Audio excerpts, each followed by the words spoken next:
Welcome to the paper of open source in the subject of information technology. This is the first module of open source technologies. In this module, we will discuss what is source code, how source code is related to open source. We will also study the definition of open source as given by OSI, that is Open Source Initiative. We will also study what is free software as in Free Software Foundation. Finally, we will see how open source is being adopted in India and in abroad. So, let us begin with the definition of source code. As you know, programmers or developers, they write programs. The programs are executed over the computers. Now, these programs, the code that is written is known as source code. Either the source code is compiled or it can be interpreted. So, it depends on the programming language. For instance, if the programming is done in C, C++ or Java, usually we need to compile the programs. So, a program written by a programmer has to be compiled such that it executes in a system. So, certain languages like C, C++, they are all compiled languages, where the programmer has to write program and later on they have to compile those programs depending on the architecture of machine. Another idea is, instead of compiling, we can directly run the source code or the program. So, that is known as interpretation. In interpretation, the programmer will write a program. It can be either in HTML or shell scripting, and these codes, they can be interpreted or run by the interpreter.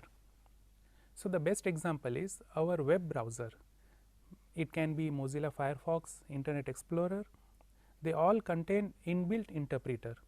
So, the HTML programs, they are loaded from the website, and these programs, when they come to the browser will interpret line by line.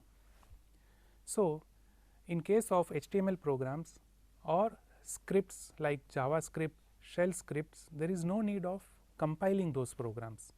They are simply interpreted by either the browser, or if it is shell script, it will be interpreted by the shell. In the subsequent modules, we will discuss what is shell scripting, what is shell, and we will spare few modules to learn shell scripting. So, let us come back to our discussion. When we write programs, the programs that are understandable by people like us, programmers or developers, such programs, they are known as source code.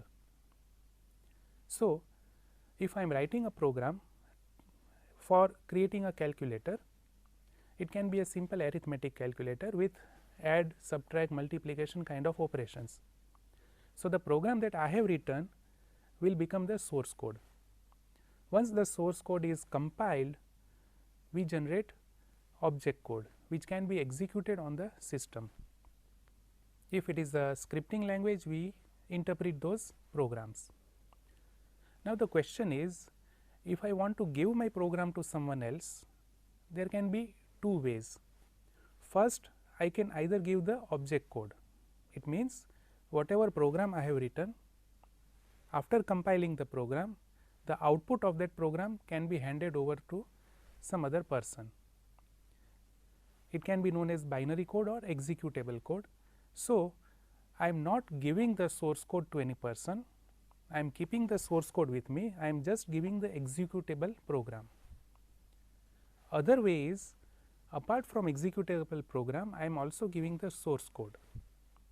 So, if I am releasing the source code, if I am showing the steps in the program, then the source code can be called open source. So, there can be two definitions, one is open source, other is closed source. Closed source means I am not releasing the source code, the source code is with me and the executable can be with the users, they can run my program, but they cannot modify them because they do not have the source code. If the source code is released, users can modify the program as per their requirement, or they can also further distribute to someone else. So, in open source software, the software, that is the binary as well as the source code, both of them can be shipped together. The reason why open source is becoming popular is, along with the object code, we are also providing source code. So, if the user feels he can modify that source code, he can customize that particular program. So, this is the reason why open source is taking up the market. In the coming modules, we will discuss different softwares that are used as open source software. We will focus on most widely used softwares. There are thousands of open source software, but the well known software, Linux is a very well known software which is widely used in schools, in colleges, and apart from Linux there are derivations of Linux like Android, they are all open source software. As you know, such software, they are freely available. So, let us come back to our definition of open source. When we say open source, it means source code is available. Few myths which we have to take care is, open source does not mean it is freely available. Open source means the source code is available. So, it can be a paid software along with the source code. So, when we try to define open source, it is a vast definition. There are so many philosophies behind open source. When we say freeware, it says you are free to use, but there may not be open source. So, freeware need not be open source, and similarly open source need not be freeware. There is another term related to open source, we call it free software. The term was coined by Free Software Foundation. Richard Stallman, he initiated the FSF movement, and when we say free software, it means freedom. When we say free, it is not on payment basis, free is for freedom, freedom to use software. So, there are two foundations or two organizations.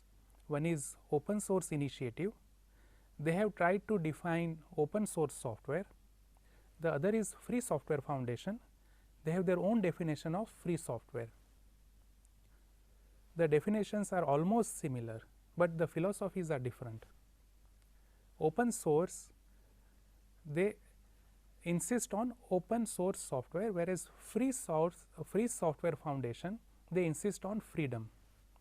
So, there are few philosophical variations. However, open source and free source can be combined together to call FOSS, F-O-S-S. There is another term FLOSS, F-L-O-S-S. The full form is Free Libre Open Source Software. So, it is a vast umbrella. When we say FLOSS, it contains freedom to use the software, it also contains open source software. You can use the software, you can use it freely, you can also give to someone else, that means you can distribute to someone else.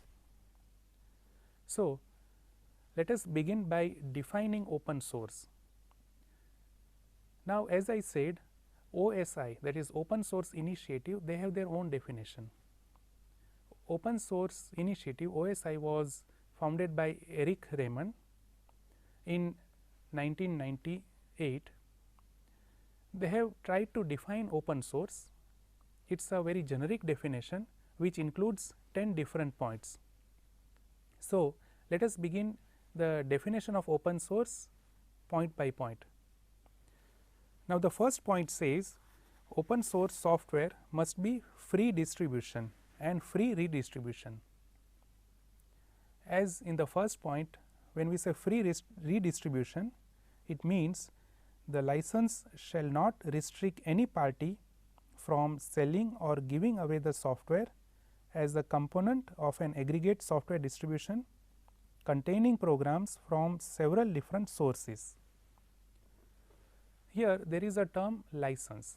Now, let us see what is license. As you know, any literary work is always copyright material.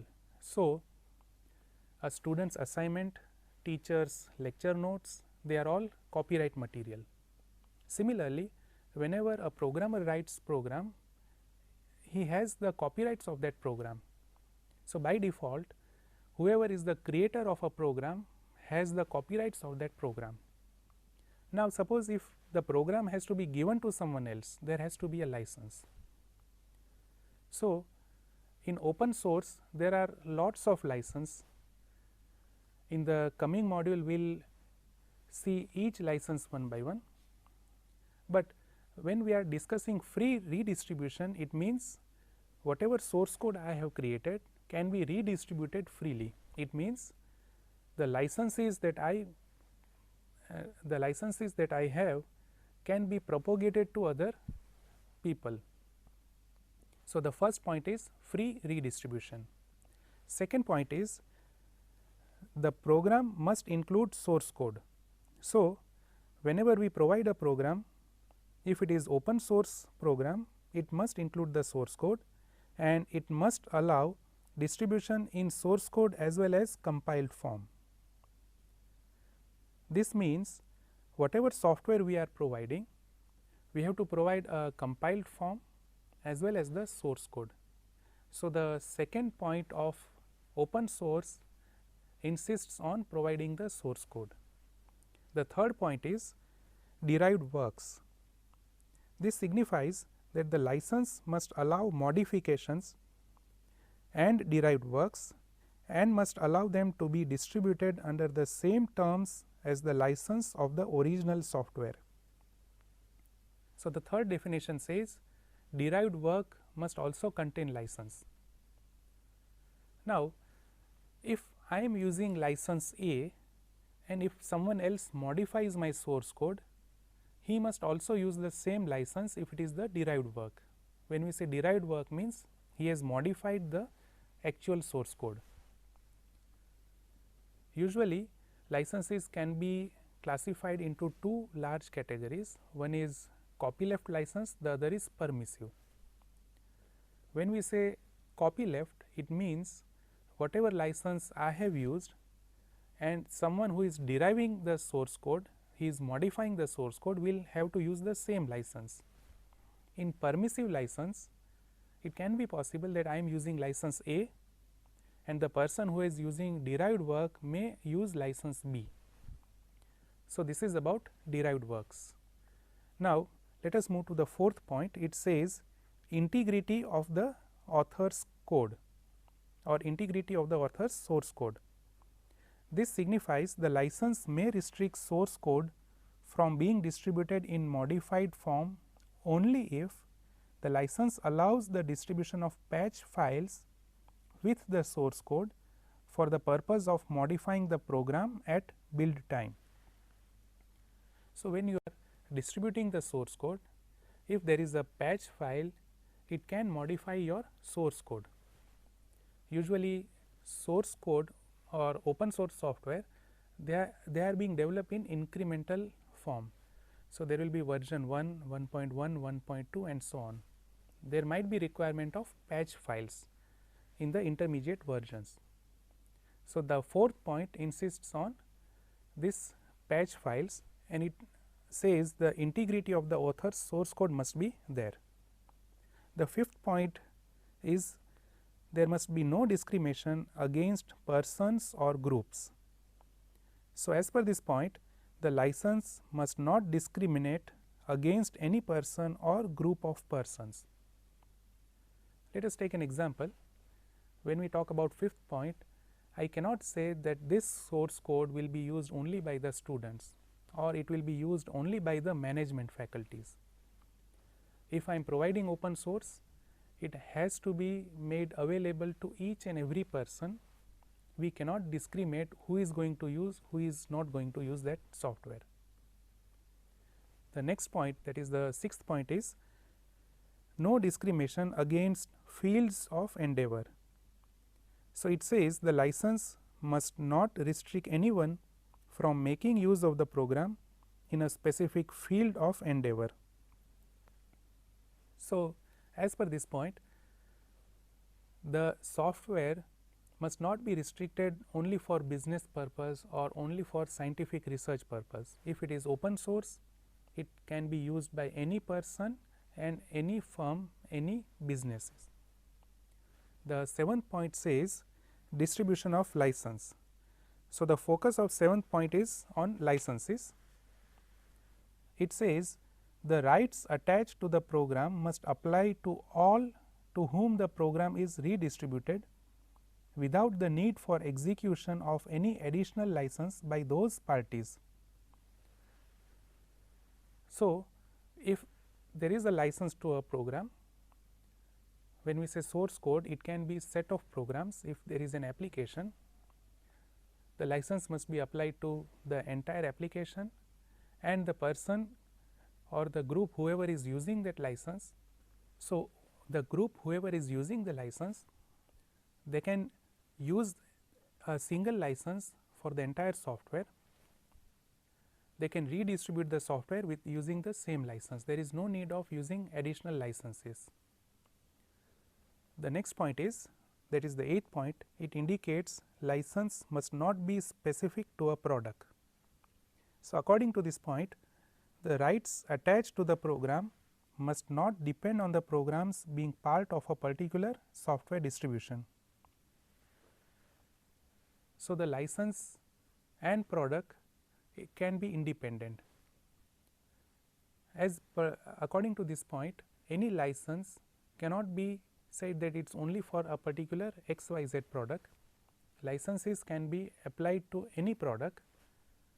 It should be open source license. The next point says license must not restrict other software.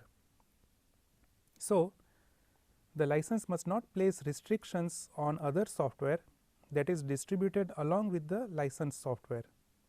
For example, the license must not insist that all other programs distributed on the same medium must be open source software. And finally, the 10th point indicates license must be technology neutral. So, it says that there is no provision of the license which may be predicated on any individual technology or style of interface. So, this is an annotated definition of open source. There are 10 different points. If we try to summarize the definition, it focuses on releasing of source code. Other point is it focuses on redistribution. It focuses on distribution using the same licenses, and it also says that any people, any group, any firm can use open source software. There is no restriction on persons, businesses, groups. There is no restriction that the software must be only for business or research. And finally, the open source software can be technology neutral. It should not emphasize that open source software must be used only with these particular technologies or this particular software platform. So, this is the detailed definition of open source software as given by Open Source Initiative. The definitions are available in the website. You can go through the website. These definitions, they can keep on changing depending on the scenario. So, when we try to dig into more details of this definition, there are few other terms like warranty, patents, which we have to consider.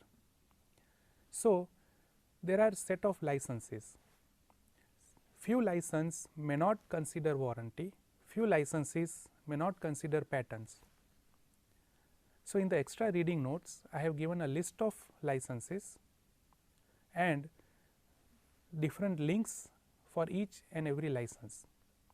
In the subsequent module, we will discuss more about licenses, but as we are defining open source software, licenses are always there which come into picture. Let us move ahead. So, this was about open source. Now, there is a similar term, that is free software. So, how open source is different from free software? and what are the philosophies behind free software. Let us spend few time on this particular topic. Now, the term free software was given by Richard Stallman.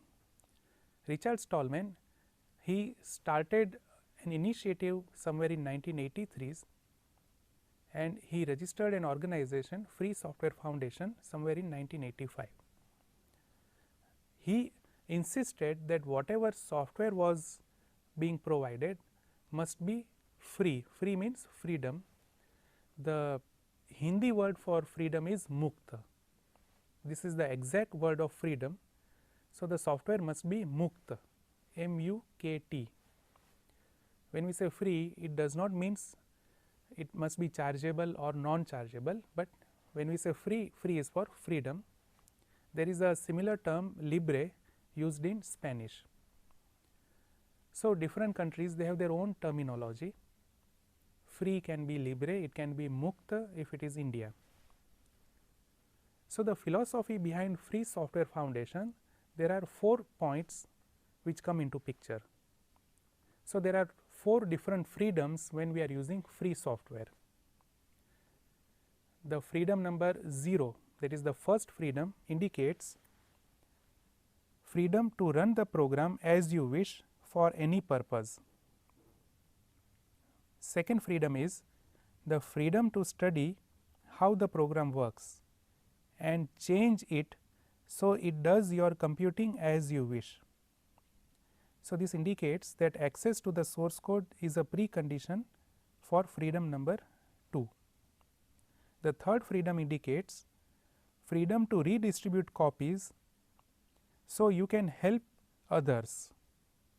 And finally, the fourth freedom indicates freedom to distribute copies of your modified versions to others. By doing this, we can give the whole community a chance to benefit from our changes. So, in all these freedom, access to the source code is a precondition for each of the freedom. So, this is about free software. As we have discussed earlier, open source, if we try to define according to open source initiative, there are 10 points. If we try to define free software, there are 4 points.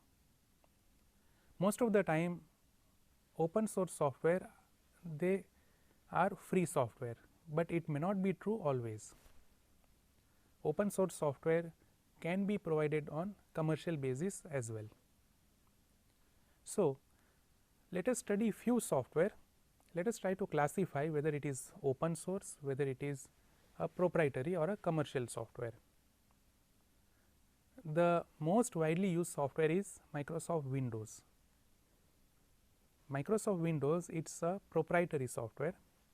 Source code is never provided to users, only the executable part is provided and they charge for providing Microsoft Windows. The same is applicable to Microsoft Office, MS Office and its components like Word, Excel, PowerPoint. These softwares, they are not open source software. So, this is one revenue model how Microsoft earns. Microsoft does not provide the source code, they are just providing the executables. So, there is no freedom in this. If a user wants to modify MS Word, he wants to change the style of menu, probably he may not be able to do this because source code is not provided. If you are given the source code, if he is a good programmer, he can do changes to particular software as he wishes. So, proprietary software, most of the time they are closed source, whereas when we say open source, we say the source code is provided to users. Now, few open source softwares which are being widely used, they are VLC media player. Probably all of us must be aware of VLC. VLC is a very good media player. It plays audio, video in different formats and it is open source. Another open source software, we say LibreOffice or OpenOffice. These are the alternatives to Microsoft Office. These LibreOffice and OpenOffice, they are also open source. You can download them, free of cost, you can install them, you can redistribute them, and you can also modify the source code by downloading from internet. Few other widely used softwares, they can be GIMP, GIMP. There is animation tool Synfig. For audio processing, there is Audacity. If someone is working on servers, we have lot of open source servers. Apache Web Server is a widely used open source server, and most of the time Apache open source server, they run on Linux. Linux is again an open source operating system. In subsequent modules, we will study in detail how Linux works. We will also study the different Linux commands and different programming utilities available with Linux. Linux in itself is a kind of foundation on which various open source softwares can run. Now, it is not required that open source software must always need an open source OS. For instance, Apache Web Server can also run on Windows. So, even though if we have a proprietary operating system, still open source software can run on proprietary systems. For instance, VLC Media Player, Audacity, these all are open source software which can run on Windows. So, there can be a mix of open source software and closed source software.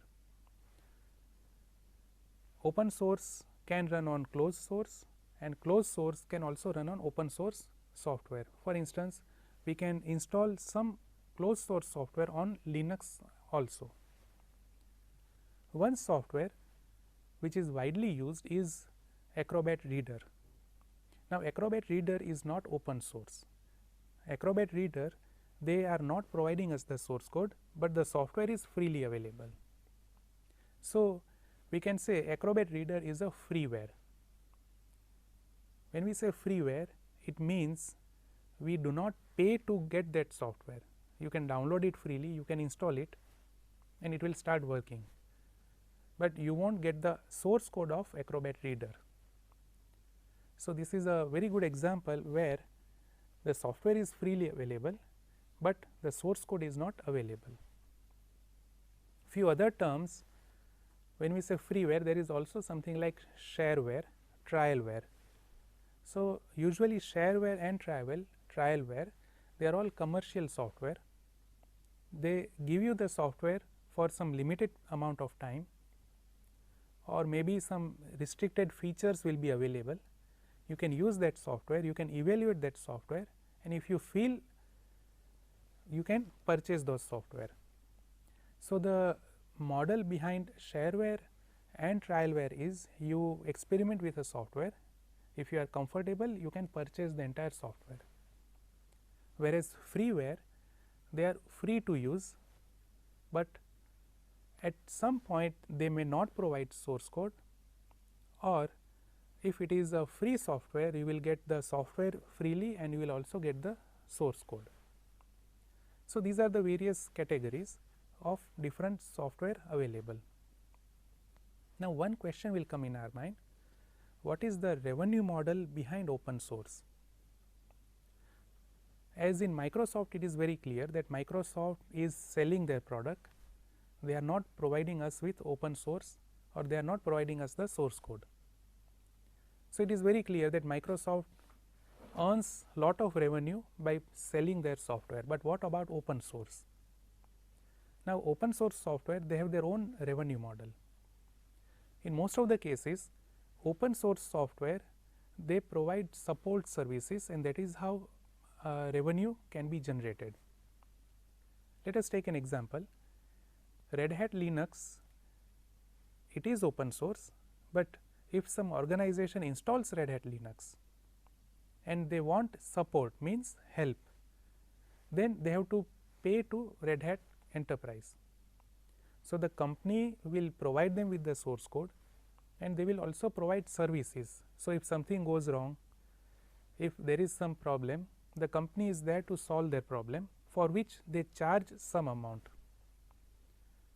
So, when we say open source software, it does not mean that whoever is providing open source is at loss. They do earn some amount from open source software. Earlier, open source development was a hobby. Now, it has been gradually being converted into businesses. If you read cases, there are lots of cases in which an open source might have converted into a commercial software.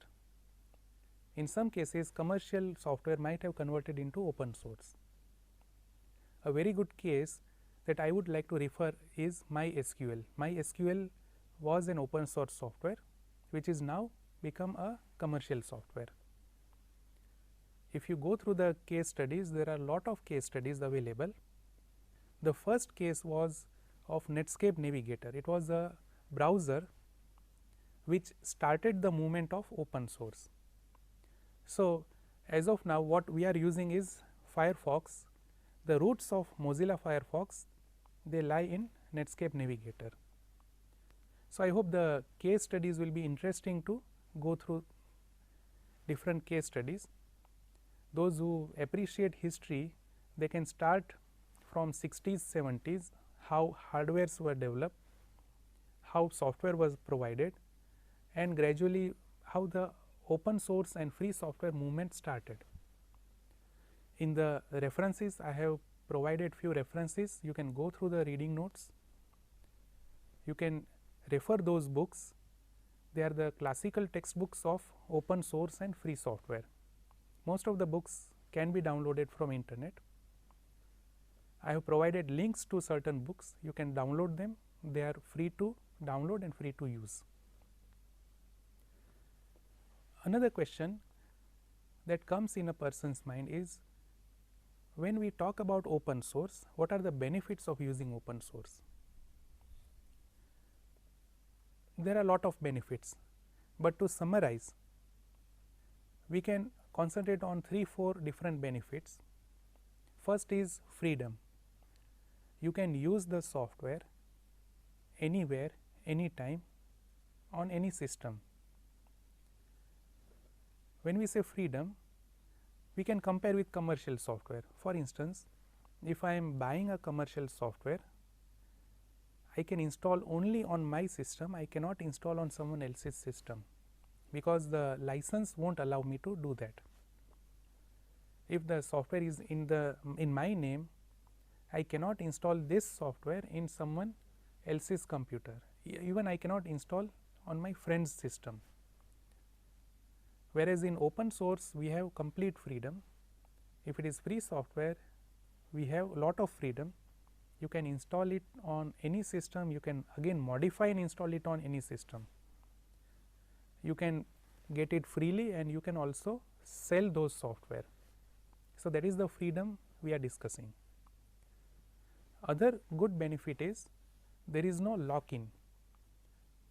When we say lock-in, it means if it is a proprietary software, we cannot do anything to that source code, whereas in free software, you can modify the free software as you wish.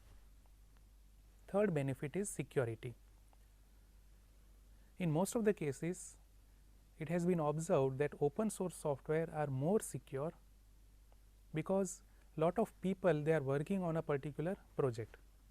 So, there are lot of experts, lot of brains are applied to develop open source if it is a collaborative project. Most of the open source projects are collaborative. So, lot of people across the globe, they try to contribute to particular open source software. So, this is one more additional benefit, that is open source are secure. So, I would like you to refer to the extra reading notes, go through the reference material, go through the websites of OSI, go through the website of Free Software Foundation. I hope you will enjoy reading the different cases, different definitions.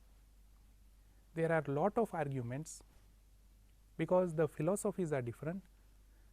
So, you will find lot of arguments favoring open source, favoring proprietary software, lot of websites listing open source software,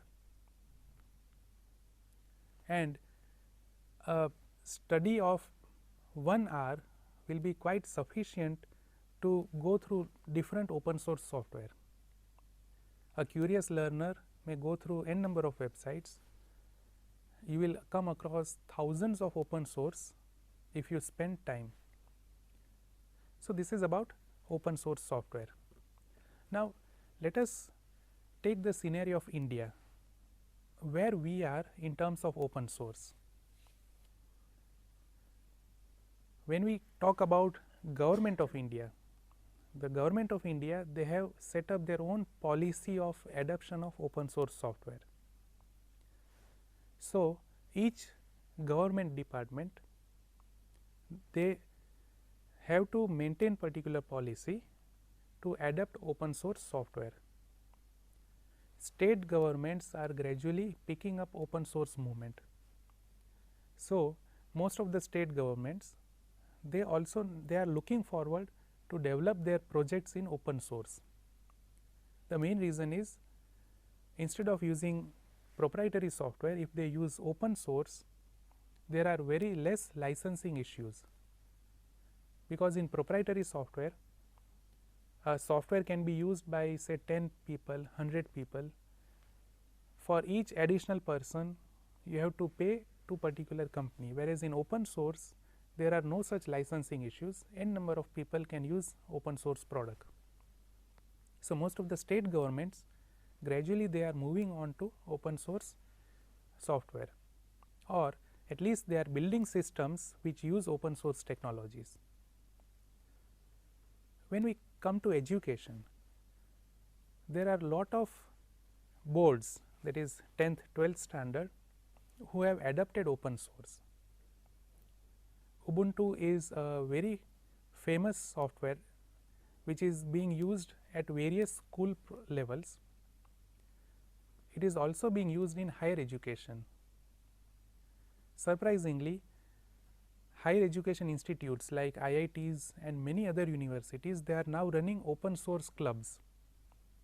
So, they meet up maybe monthly, bi-monthly, they discuss new software and how it can be used in particular education scenario. Now, open source is not only limited to government and education, it also finds its place in businesses. Most of the businesses, instead of investing on proprietary software, they are also running using open source. So, there is a combination known as LAMP, L-A-M-P, that is Linux, Apache, MySQL, PHP. Most of the web servers, they run on LAMP. Most of the websites, they are using LAMP as a software.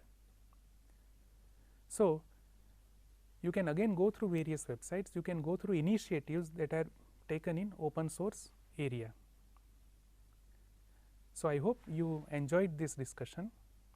To summarize, we started by defining open source. We tried to distinguish between open source and free software. We also discussed few software that are released as open source. We discussed few initiatives like schools, governments, they are taking up open source software. And finally, we also discussed the advantages of using open source. So, with this we end this module. I hope you enjoyed the discussion.